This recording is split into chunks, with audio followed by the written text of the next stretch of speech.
NET presents A Conversation with Muhammad Ali with Bud Collins, columnist with the Boston Globe. Quite an athlete across from me. He used to be named Cassius Marcellus Clay Jr., and his business was prize fighting. As a fighter, he became, in my opinion, and certainly in his own, the greatest. At the age of 25 now, he calls himself Muhammad Ali, and he's unemployed as a fighter. His title is gone, ripped away by various boxing commissions in the name of patriotism. He's been sentenced to 5 years in prison for refusing induction to the United States Army. 8 years ago, he stood on a podium in Rome. An American flag blowing in the breeze, the Star-Spangled Banner being played. He was given a gold medal as an Olympic champion. People thought, here's a kid with a bright future, and he was known as the so-called credit to his race. He had talent in the ring, and he had maybe more talent outside of it. He loved ballyhoo. He loved putting on the nation with a great put-on that he was the greatest. He maybe was the greatest poet since Robert Frost. At least he had more of his poetry published, saying, Archie Moore must go in for, things like that. But then the day after he became champion, he turned off a lot of the country by revealing that he was a convert to a religious sect known popularly as the Black Muslims and formerly as the Nation of Islam. And that antagonized a lot of the American people. So now his principal role is as a Muslim minister. He's had a varied career, an exciting, bizarre, celebrated career, and now perhaps a discouraging career. Or is it discouraging right now with this 5-year sentence? No, sir, I would say what I'm doing now is more encouraging, and I get more out of it than boxing. Boxing was only for self-gain, just beating up one of my brothers or somebody else's brother for money, possibly hurting them for life, which I didn't intend to do, and I'm lucky I never really did. But I would say I'm getting more pleasure out of lecturing at the various Muslim mosques, converting so-called Negroes. You're a minister of the Muslim faith. Yes, the Honorable Elijah Muhammad. We preach his teachings throughout America to our people. And I enjoy this much better than boxing. If I didn't, I would still be boxing. I chose this over boxing. What about jail? Now, you're appealing, is that correct? Oh, yes, jail. That could come up, and if I should lose the appeal, then I'll have to go to jail, and I'll be out of there in a few years. Have you thought about jail, what it might mean? Have you talked about people who've been in jail 5 years? Well, we are taught by the Honorable Elijah Muhammad that black people actually have been in jail for 400 years. We've been here in America. But I don't worry about jail. If I believe in Allah, I believe in Elijah Muhammad as the messenger of God, and many great men have to go to jail. And so I don't pay no attention to it. If the time comes, I'll just have to go. Boys in Vietnam are dying for what they believe, and I can't get on them for dying for what they believe, so I'll just have to. And they're dying to free foreign people 10,000 miles away, so I'll just have to suffer so that the so-called Negroes could be free, so they could have an idol and an image they can look up to that didn't sell them out. Do you think you can do more for your people by going to jail? Oh, yes, sir. Yes, There's a report that your manager, Herbert Muhammad, advised you to enter the Army. Is that true? No, sir. No, sir. He couldn't do nothing like that. Everything I do is of my own. He couldn't advise me to go to the Army. When did that report come out? That report was in a New York paper about 2 weeks ago. No, I didn't. This is just rumors. They can't believe that I'm this strong. They thought they would weaken me and put fear in me by threatening me to go to jail and taking my earning power. And they won't let me work in America. The government won't let me leave America where I can work. And I'm getting stronger, and this shakes up a lot of people to see that I'm this strong. It also makes other so-called Negroes strong who are facing the same problems. And in this way, I think I can do more for my people. They've never had a big black man that just stood up and identified with the struggle of his people 1,000%. Once they can get them a white girl, a blonde, a brunette, or $100,000 home, or a show on Broadway, usually every Negro watching this show now will tell you that you can't talk to them. They're too big to be with their own people. They go marry other than their own kind. And I'm so happy and proud to become great in boxing, to become the greatest one that ever lived. The greatest. You're still the greatest. Yes, sir. The greatest boxer that ever lived. I'm the first one that they had to take a title from in the history of all of the red, white, and blue American title. I'm the first one that they tried to make the world believe that wasn't the champion, and that never has been beaten. What about this title now, Ali? If you're in jail 5 years, can you come back and be the champion? Well, I don't know. I'm not really worrying about boxing. The more I'm in the spiritual works that Elijah Muhammad preaches, preaching the word of Allah, God, I forget about sports. It's not in my blood. I don't eat rare steaks no more. They make you vicious. I just eat lamb now and fish, holy foods, and this keeps me from being vicious feeling, and I really don't miss it. I have nothing else to gain. I beat the best German they had to offer, the best that Canada had to offer, England, the best that America had to offer, two-time United States Golden Glove champion, AAU champion twice, Olympic gold medal winner, defended the title 9 times, predicted the rounds on my opponents, wrote poems in poetic fashion how they would fall, and I cannot go no farther in sports. And first, another thing I like to say, I'm the only black man that black people can now say has a champion, like I would say Marsana, that's undefeated and retired off. That's true. So That's Joe true. Louis came back. He let the people down. He got beat. Sugar Ray was a black pride, and they got him beat up. But I'm the first one that So they you never think you could might get. just stay undefeated? Yes, Is sir. there a conflict now? You say, and I certainly believe you and have been with you for long enough to know that you're very sincere in your beliefs, that you're a man of God now, a minister. Is there a conflict between that and being a prize fighter? Well, yes, we don't believe in A man of sports. peace. We don't believe in sports, and we The don't Muslims you're speaking of. Right. We don't consider boxing being violent. It's just a sport. It's nothing. Our intention is not to kill. All we use is our fists, and they're padded. We have referees, doctors, and judges at ringside. The intention is to beat the man, outpoint him. And I've been criticized for not hurting men, and been criticized for carrying them because I don't like to hurt nobody. I showed all this in my fights. But if I did fight again, the only reason was to get out of debt. This is the only way that I have to make the necessary money to pay my draft lawyers, which I owe $280,000 that I spent in the courts. $280,000 for your appeals and your trials and so on. Fighting for justice cost me that much. And then other things, back alimony to the wife, and I can't pay nobody now because I'm not allowed to work and out of the country. So if I did fight, it'll be for those reasons. But just boxing itself, I could box tomorrow if I want to. I could just go to the gymnasium and box, but it's the money. 3 years ago, when we were coming on the way from Boston in Big Red, your great bus with Boudini, Brown, Yeah. Otis 5X was Yeah. driving. We had Yeah. quite a gang. You said to us, Whitey's get in the back of the bus, which we dutifully did. And we had a lot of fun. And the last fight, just even though you had all this on your mind and all the pressure, you were with Boudini and you put on the Dracula masks with Saria, one of your trainers. And we had a great time up there. And people who knew you, and you've had a lot of criticism in the press, but people who lived with you and knew you, knew what kind of person you were, and you enjoyed being champion. The people being around you and the notoriety and the celebrity, you enjoyed that. Do you miss that now? the fun? No. As I said, I can't go no higher in boxing. There's no one I could beat who could get me more praise than being a boxer. I'm always around people. I'm still around people every day. I'm around 6 of them traveling with me today. Every city I go to, the people are waiting for me. I just left college here. MIT University. And you were well received We have a by predominantly white audience. Yes, everywhere I go. We was up at Fairleigh Dickinson in New York, C.W. Post, Iona University, Canisius University, and Penn State, and Morgan State College, and Princeton. You like to be with people. Oh, There's no yes. doubt about that. By me not boxing didn't take nothing away from me as far as fame is concerned, or people.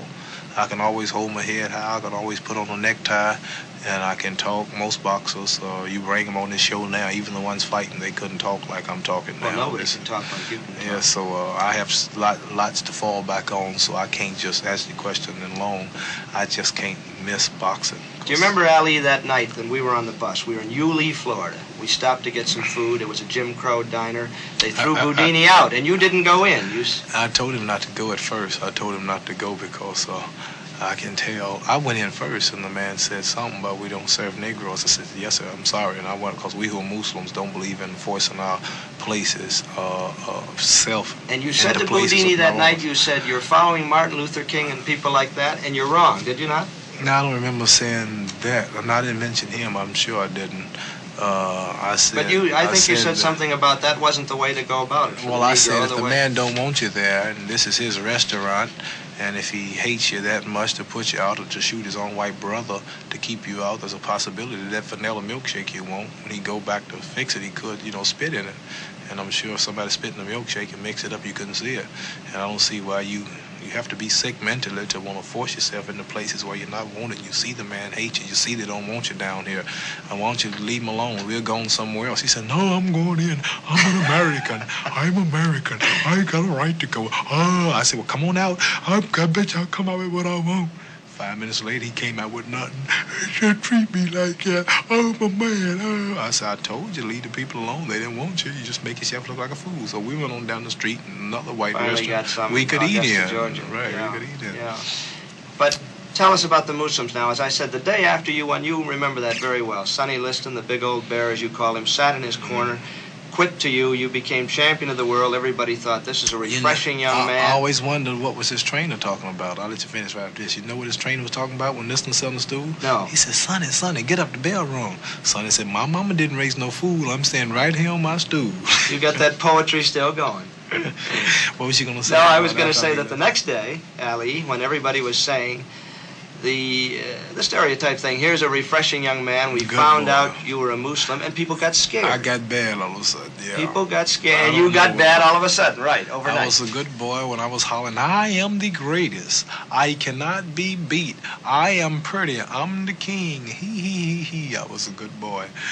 But when I said I'm a Muslim, my religion is Islam. What's wrong with that? You have 600 million Muslims on earth, and Muslim only mean one who submits entirely to the will of God, Allah, and Islam only means peace, entire submission to God, and we don't believe in forcing ourselves on Do you hate white the people. whites? No, sir, we don't hate Why whites. has that grown up, do you suppose, that the No, Muslims this is are a false hate white propaganda group? to scare Negroes, to keep them from coming, because Negroes by nature love their enemy. They pray for those who use them. Negroes by nature don't hate nobody.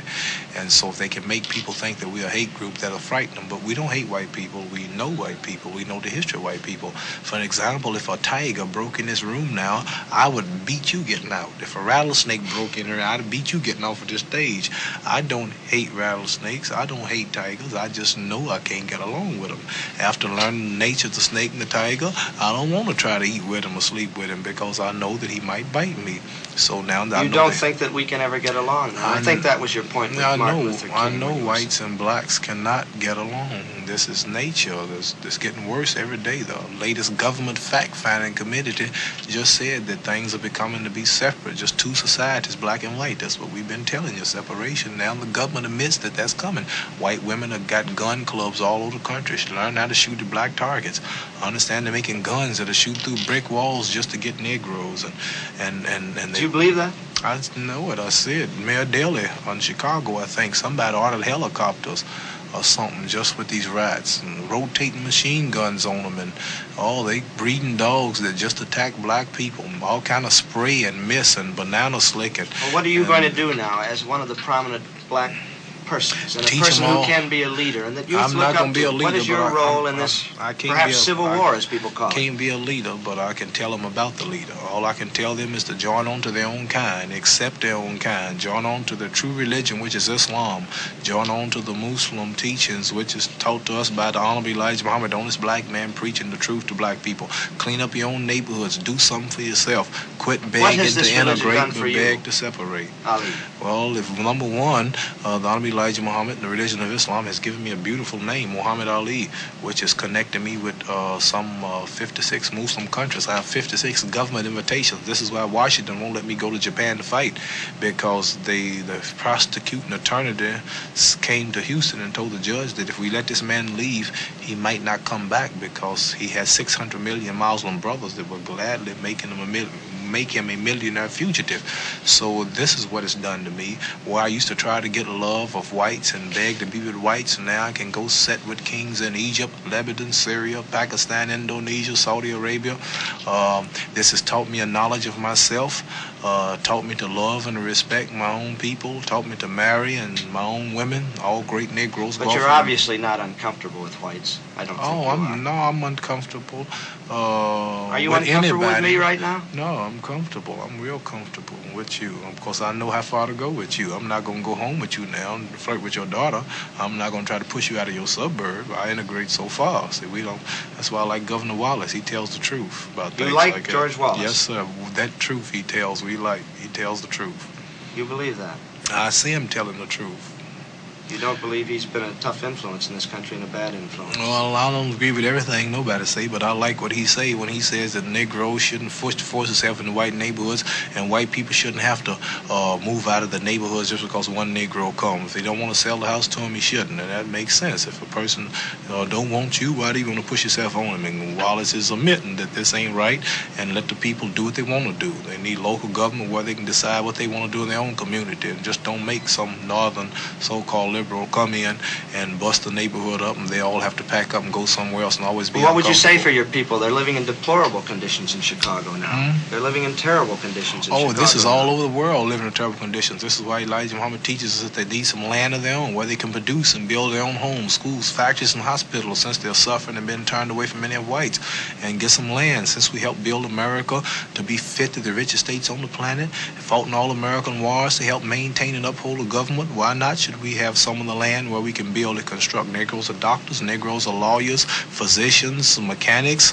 plumbers, electricians. Why not can we go somewhere now and build a future for our children such as other people? Why should we just remain beggars and employees? Why not can we go and a job? But do you think this could happen? In other words, you want some land in the United States. Now Elijah Muhammad teaches us that God taught him, not me, that this land should be here or elsewhere, just like all people. No people can be free and independent without land. No people can be free if they can't feed themselves. No people can be free if they don't clothe themselves. Negroes are 22 million people, Elijah Muhammad teaches us. We don't make shoestrings. 22 million people and don't have a toothpick factory. 22 million people, if you white people close the grocery stores tomorrow, we would starve to death. But you have your own stores in the Muslim community. Elijah Muhammad's buying hundreds of thousands of acres of farmland throughout the country, canning up and food and taking it to supermarkets and his restaurants that he's building all over the country. He's got his own colleges, universities. He's on radio worldwide now, national in America. He's on TV in Washington. He prints 2 million newspapers a week called Muhammad Speaks. Yes, we've seen it. And he's got mosques and temples all over the country, and he is the black man for black people to follow. He's not just asking for a job. He's not just asking for a house in a white neighborhood. This is nothing. See, Negroes are actually fighting for equality with the white man's dog. You may say, why? Well, when they say we want open housing, they still not getting nothing the dog ain't got. The dog sleeps in the house with white people, in the bed, many of them. And Negroes want to ride on the best transportation up front with the white people. The dogs do better than that. He ride right in the front seat. I see him when the sun's shining. Dogs ride right in the front seat of the car. And Negroes, they won't eat the white man restaurant and this and that. Still, the dogs eat out the same plate. I see this. So in reality, the Negro's not fighting for equality with the white man. He's fighting for equality with the white man's dog. To be equal with the man, he needs some airports. He needs some train stations, some television companies, some water plants. He needs some farmland. It's going to be hard to get, though, isn't it? And not if he has some land of his own. He has some land. And if the white man gave him justice and repaid him for building up this country and working for 310 Some years. Some people like Stokely Carmichael and Rap Brown say that the white man will not do this, though. Well, that they have to be militant. They are militant. I think, probably know these men, do you not? I know them good. We would look like fools trying to be valiant against the most powerful military country on earth. We would look like bulls running down a railroad track head on into a locomotive train. You might say, look at that brave bull, but when that bull come head on with that train, all he will have left as his monument is his blood and his flesh on the track. See, we can't be powerful against the man who makes the bullets, who makes the guns. We look like fools with a pop gun hiding on a roof shooting at the army. If every Negro had a machine gun, a tank, a bazooka, a year's round of ammunition, and a good hideout, we wouldn't have a chance because we don't control no food. After 2 or 3 days, we'd be hungry. For us to be violent against America, we would have to have superior weapons than America, and we don't have the factories nor the earth to dig the material to manufacture the weapons. And if we would get the weapons, we would have to get them from So you don't agree with and I'm sure Stokely, you are not going to give Negroes weapons to shoot you with. So I'm not here to talk. Say I don't agree with Stokely. I don't agree with Rap Brown. I don't agree with the late Martin Luther King. We're all black people who are fighting for freedom, justice, and equality. Everybody have their approach. There's a war going on in Vietnam. One man fights from the air. One man fights from the land. One man fights from on top of the water. One man fights in the submarine under the water.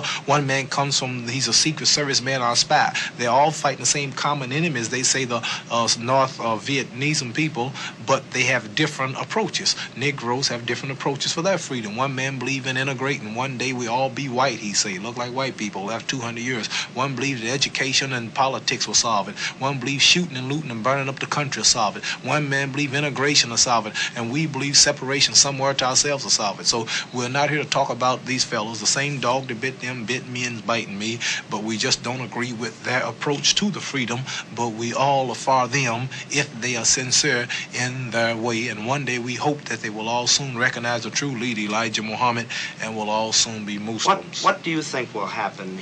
Elijah Muhammad is a very old man. One day he must die. Like he will die. Do. One day. What do you think will happen to your group? Well, when he dies, we will be in heaven. We'll be in the hereafter on earth. America will be destroyed, and this will all be over. The Negroes with America will go down with America, and Allah, when he dies. When he dies, we will be free. His work will be over, and we have a few just around the corner. We don't have a lot of more years here in America. Tell us about. And I would like to say that Moses died too. Noah died, Lot died, all of God's prophets died, but they accomplished their missions. And you his consider mission, Elijah Muhammad a prophet of he's God. a messenger. He's not here to tell us what's going to happen. He's telling us what's happening. He's a messenger. He's the messenger of Allah to the so-called Negroes.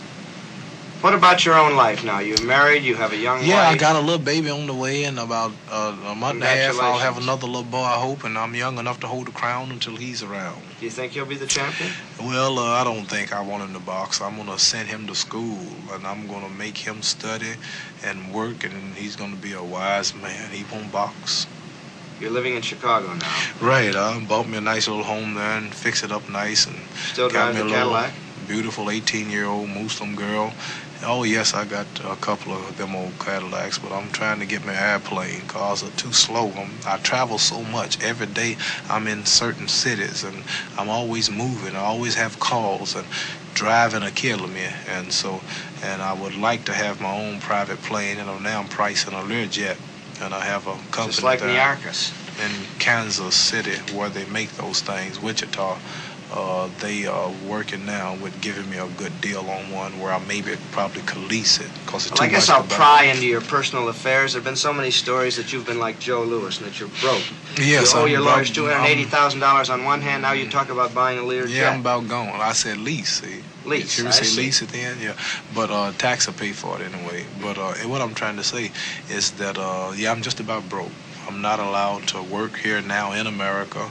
I'm not allowed to leave America. I'm not like Joe Louis. I didn't fight 13 years. See, You I had was 29 fights and won them all. Yeah, but I just only had 9 title fights, and out of those 9 big title fights, my cut was $2 million. My cut after everybody got After theirs. everything, that was your cut, $2 million. No, not after everything. This is before taxes. Before taxes. Yeah, after my manager was paid, after Right. my opponent was paid, the peanut man, the popcorn man, and everybody, my cut was $2 million.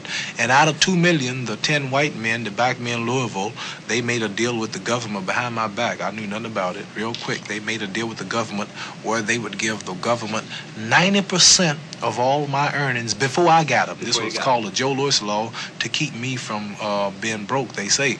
But 90% of my $2 million went to the American government. So that only left me 10% out of $2 million to live on. And out of that, I had to pay $150,000 to get rid of my first wife because she wasn't joining my faith. And then naturally, it cost me money to live. So the money's about gone. And not only me, I don't know why people so confused over one Negro boxer getting low in funds or depleted in funds when America's broke. America's now canceling trips and things to save money. So if you know if big, powerful America can get broke, you know a little Negro boxer can get broke. Well, that's true. You can. You've severed all connections now with your management group in Louisville, which is the group that brought you on. Did you leave them in a friendly manner? Oh, yeah. The contract ran out, and they wanted to renew it, but they didn't want to give me the price for it, so we just had to find another manager. You go back to Louisville often to see your mother and father? Oh, yes, I was there 2 days ago. I was in Louisville, but I don't have time to stay there too much. The town looks so small, and the people move so slow. The friends are raised up. We'll still stand on the same corner, ain't doing nothing, hanging around the same places. And when you get out and travel and knowledge and when you get knowledge, wisdom, understanding, and when you've been around the world a couple of times like me and talking to wise men like you, newspaper men, and on all these TV shows, and this makes you wise and intelligent. When you go back to these little one-horse towns, you just can't stay there 2 hours. You just, after a day, I'm ready to get out. Well, you got to move. I've noticed that about you. You like to move. You're a restless person. Even in jail, I'm going to have a moving plan. Move you from cell to cell, or? I don't know. Have you gotten any specific word about when they will act on your appeal? I got a letter the other day said, get ready because they're cleaning out your cell to take you on the trail to the jail cell without bail. Without bail. And are you getting ready? Yeah, if I have to. I told my wife she's packing up a few things, and I left a certain money. I buried for her to go back to. You buried? You better watch the IRS probably watching this show. That's all right. I buried a lot of money that I make after taxes. I make a little money. Like if I make $1,500 in speaking engagement, I give the government that 30%. Then I take what's left of mine. I don't put it in the banks because banks might go broke or they might get robbed. And I just take my money and I hide it here and hide it there and tell her where the hideouts are. Well, you're not too worried. Now, Bill Russell, whom you know, of course, who coaches the Boston Celtics here, I said to him 2 years ago, I said, it's a shame that this boy, who's such an attractive boy and such a fine guy and a good fighter, may wind up broke like Joe Louis. And he said, well, that just shows that you don't understand.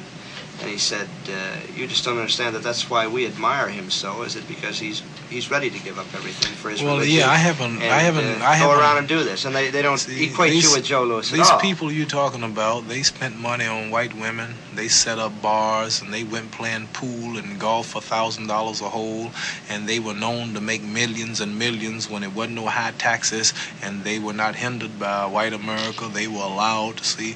The white America has completely closed all the doors on me. I'm not allowed to work in America, out of America. I was stopped right in my prime just when I started making money. So you can't compare me with nobody like Joe Louis or nobody. And I don't think we can compare you with anybody. I can, yes, and tomorrow I can go back to get the money. If I would only deny my faith, if I would only join up against my religion, I could easily go back to making millions. So I can always say that I turned this down. I didn't lose it. I turned it down. And I go out still with my head high. You've always had your head high, Muhammad. Yes, and thank you. And I'm not what they call Uncle Tom. And money, the flesh and the blood of my freedom, of the flesh and the blood and the freedom of my people comes before money. And this is why black people are nowhere today. The white man, such as you are saying now, they're always talking about money. You're broke. Are you losing money? They threaten our people with money. You won't eat. How you gonna live? Well, this is why we are nowhere today, because every time a black man get in a position where all the babies are following him, where all the youth is following him, then he's They're all looking when you're moving around, aren't they? Yeah, who's looking? Everybody's looking when you're there. They like to see you come in. Oh, the babies and everybody. Oh, yeah, so I feel proud. I can tell him he's the greatest. I can tell him to be somebody. I can tell him to fear not. Oh, what are you losing? Look what I did. Now I can preach. This all helps what I'm standing for.